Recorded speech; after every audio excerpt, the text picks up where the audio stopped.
Hi guys, what is up? Welcome back to my channel. As you guys can tell by the title, we're filming like a little what I spent in a month in quarantine. My sweet friend Jenna, who I'll link her channel down below, she's the cutest human being ever. She just started her channel. Just filmed what I spend in a week, and it was so fun because it was like vlog style. So I'll link that video down below for you guys. That's where I got my inspiration from. And Morgan Yates also filmed like a what I spent in a month in quarantine. And since we're in full lockdown here in Ottawa, Canada, I figured why not? I think this will be more fun because I didn't go into January planning on filming this. I literally decided this like 20 minutes ago, so it's going to be super real and raw because I wasn't consciously thinking that I was filming what I spent in a month in January. So that's that. I feel like everyone says this in these videos, but my spending was higher than usual because we bought a new bed and a Switch. So obviously those aren't like every month purchases we make. But I'm gonna share with you guys my bills, and then I'll share with you guys my spending by week, and then we'll add it up at the end, and then I'll go over like the percentage of my income that went towards spending, saving, and bills. So yeah, if you guys like finance and budgeting videos, well, you clearly do because you clicked on this, or you're just nosy like me and you want to know what people spend, don't forget to hit the thumbs up button. It helps so much. And if you guys are interested in finances and budgeting for 20-somethings, definitely hit the subscribe button down below because I film monthly budget videos and I love to chat about finances with you guys. January was a bit of a free-for-all month because I became debt-free, so I kind of bought things, but that's okay. We're just being super real and raw here. It's, yeah, I'd say it's an accurate depiction of what I spend, but it's not because I don't buy new beds and Switches every month, but it is what it is. I'm really nervous about posting this. I don't know why, I just am, because I feel like a whole month is like very raw, you know? I think I struggled with a lot when I was paying off my debt. If you guys don't know, I paid off $10,000 of debt in 10 months. That's just kind of like my little spiel. Is feeling guilty for spending. There is so many money gurus out there that guilt you and tell you can't live your life when you're spending, when you're trying to pay off debt. And I kind of fell for that at first, and I would feel guilty anytime I would spend money, and I was really conscious about not spending, but I was so unhappy. And honestly, it took me like 3 months longer than I wanted to pay off my debt, but I was so much happier because I was still living my life. And obviously there's no right or wrong way to pay off debt. You do you, but the number one DM I get is I feel guilty about spending money. Help me. I used to like tell myself that I didn't deserve to spend money on things because I had debt to pay off, or because like it wasn't necessary. But like, you get to allocate what brings you happiness regardless if you have debt or not. So for me, it is, you know, upgrading pieces of clothing in my closet and buying books. Books make me so happy, and it's okay to allocate yourself money towards that regardless if you have debt to pay off or not. So yeah, just want to give you guys that little spiel before we get into it. And let's jump into it. I never know if I should add my bills into my weekly, like how much I spent or not, so I'm not going to. I'm just gonna like tell you guys what my bills were. So my half of rent is $6.90. Then I pay between $60 and $80 for hydro. It really depends. We just divide it into monthly, whatever our bill is. My phone bill is $45. My car payments are $450. I pay $225 bi-weekly. My car insurance is $344. Everyone always asks me why. It's because I have a brand new car and I had a car accident. And then my parking spot I rent is $50. So those are all my bills. And let's get into the spending. So I'm kind of sad I didn't plan this ahead of time because then I could have gotten clips of me like buying the things, but whatever, it's fine. So January 1st, I bought a book on Amazon for my Kindle. I knew I was going to spend a lot this month on books because of lockdown, but I bought It Ends With Us by Colleen Hoover for $11.29. We unfortunately, you can't use Libby, which is the library app in Canada, if you have a Kindle, only a Kobo, so I have to buy my books, but I'm trying to get better. Then I didn't spend any money on, oh, I did. I bought coffee and breakfast on January 2nd because I was working at my casual job, but the hospital had gifted us gift cards for Christmas to use in our cafeteria, so I'm not counting that because I didn't pay for it. January 3rd, I didn't spend any money. January 4th, I bought a USB-C adapter for my MacBook. This bad boy right here, because I had bought the MacBook Air M1, and that was $25.99, but that's a business expense. I don't know if I'm counting that or not, but yeah, that's that. Then on January 5th, I spent $93.78 at Sephora. I had to get some stock ups. Then I also bought, well, I had pre-ordered this a few months back, but it hit my account that day. I had pre-ordered The Wife Upstairs by Rachel Hawkins. That was $16.94. Such a good book. Then on January 6th, Matt and I got A&W, $35.99. We typically take turns paying for our fast food. We get fast food once every like 9 or 10 days because it's when Matt finishes his work set. He's a nurse, so that's why it's like every 9 days. It was my turn to pay.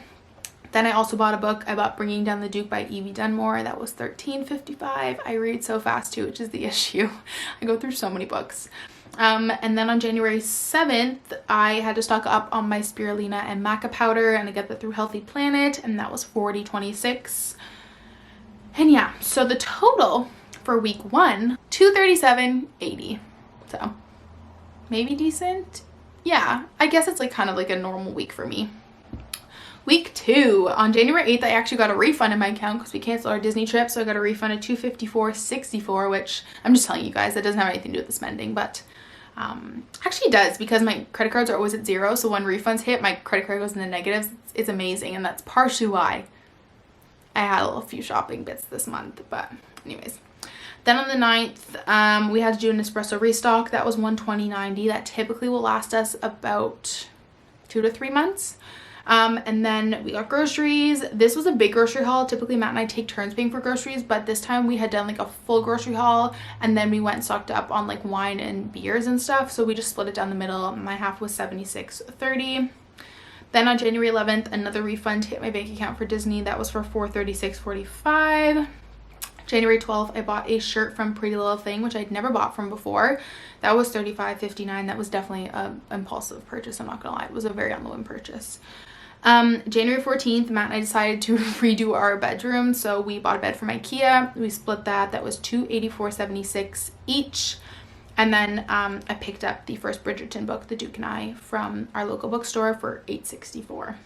So that's the end of week 2. In week 2, I spent $526.19, which obviously a big part of that is the bed. So that's not a monthly purchase.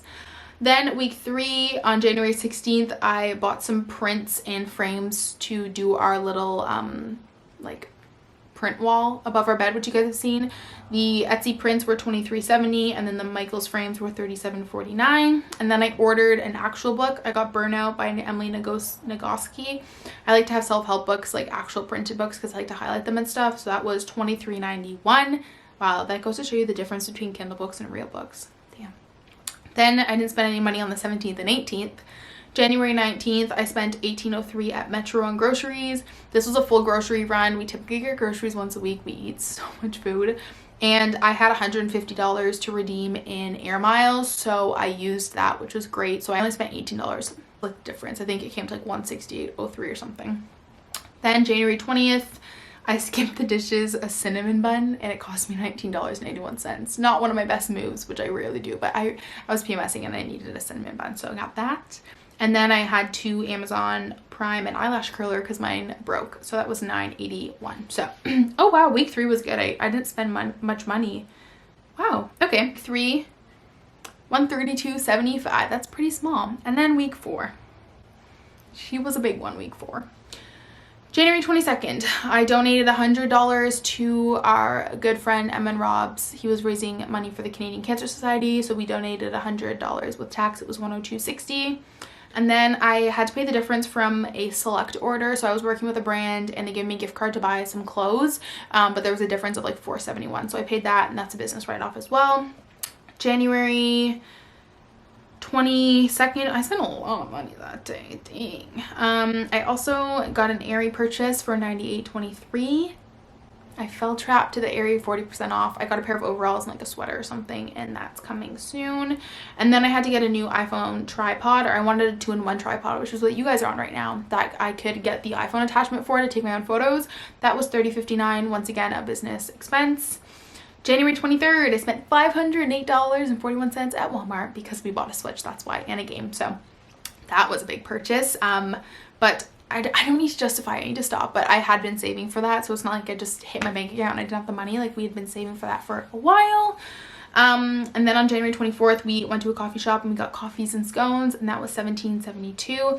I also throughout this bought Starbucks like here and there, but I had a $100 gift card, so I'm not counting that because I didn't spend the money. January 25th, didn't spend any money. And then January 26th, I got a Valentine's Day card from Matt on Etsy. That was $11.99. And then I got my Zara shacket, which was $50.78. Then the 27th, I didn't spend money. The 28th, I got gas. That's the first time I'd filled up all month, $40. No spending on the 29th. The 30th, I ordered a matching set from H&M. Once again, impulsive purchase, and I got $36.14. And then on January 31st, I bought a new Apple Watch band because it had been in my favorites for a while and it went 50% off. So I bought that, and that was only $11.59. So that's what I spent in the month of January. Now, let's talk about kind of like my monthly goals, because I always want to film these videos and have some kind of like educational moment, you know? I want to teach you guys something. So monthly, we aim for $250 to $300 in groceries. Just depends if we go to Costco or not, because we don't go all the time. And that month we spent $215.23 on groceries. So we were actually below, which is great thanks to those air miles. Gas, I aimed for $40 and I spent $40. Coffee, I aimed for $20 and I actually only spent $17.72. So that was great. Spending money, it depends on the month. Like this month I had budgeted for $1,200 because I knew we were going to buy the bed and the Switch. So that month it was like accurate. Like I didn't go above my like quote unquote what I budgeted. But my typical spending money on myself, like for clothes and random stuff for the month, is typically about $400, $200 paycheck. I don't always spend that. Sometimes I go over, sometimes I'm under. Books. This month I had budgeted for $100 because I knew we were going to be in lockdown, and I only spent $74.33, so that's good. And then eating out, I aimed for $80 and we only spent $55.80. So we were below in some categories, which is great. And then I spent $61.29 on business expenses, which I can never really budget for that, or I can, I guess. Like I knew I had to buy the adapter and the tripod, but that's always kind of like up and down. So my total spending for January was $1,708. That is so much money, but I guess a lot of that, like technically if you were to say like a typical spending month, it would be like $1,000 because I had bought the Switch and stuff. So I typically aim for my spending to be 15 to 20% of my income, and this month it was 30. And then my bills this month were 30%, which my bills are always 30%, so I saved 40% this month, which is still good. Typically I like to save around 50 to 60, so that's kind of that. But let me know down below what your biggest purchase of January was and why. I would love to know. And yeah, I hope you guys enjoyed this video. Let me know if you want to see more of them. I wanted to do one for February, but we'll see if that happens. But let me know if you guys enjoyed. Guys, make sure you guys give this a big thumbs up if you did enjoy it. It helps out my channel so much. Subscribe if you aren't already. I film monthly budget videos and I'm always chatting about my finances with you guys. And don't forget to turn on the post notifications. So important, because I said goodbye to the upload schedule, so you guys have no idea when I'm going to upload. So make sure you guys have my post notifications on. And if I haven't convinced you to subscribe, my March budget with me is going to have some huge life updates. So make sure you guys are subscribed. You're not going to want to miss out on that. And like I said, let me know down below what your best or most expensive purchase of January was. I would love to know, and I will chat with you guys next time. Bye!